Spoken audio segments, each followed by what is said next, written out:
So today we're out in the garden with John. John, what are you doing today? Today I am harvesting wheat with a hand scythe.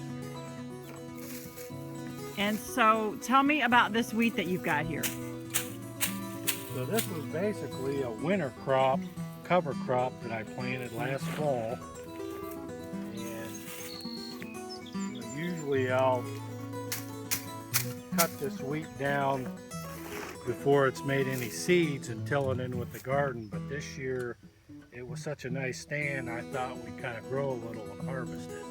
And this bag, this is actually an old apple orchard bag that my father-in-law gave to me. But so I'll cut them off, stuff this, and then what I'm going to do is set it up in boxes, and I'll probably put it in the barn or the garage and let it dry for a couple weeks before I thresh it.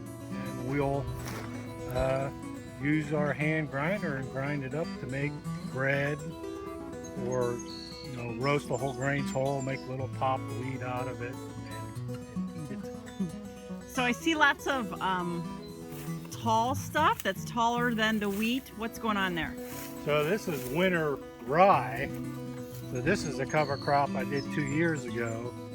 And what I had done then was probably similar to this wheat. I cut it down to till in for a cover crop. Some of it went to seed and grew up in it amongst the wheat this year.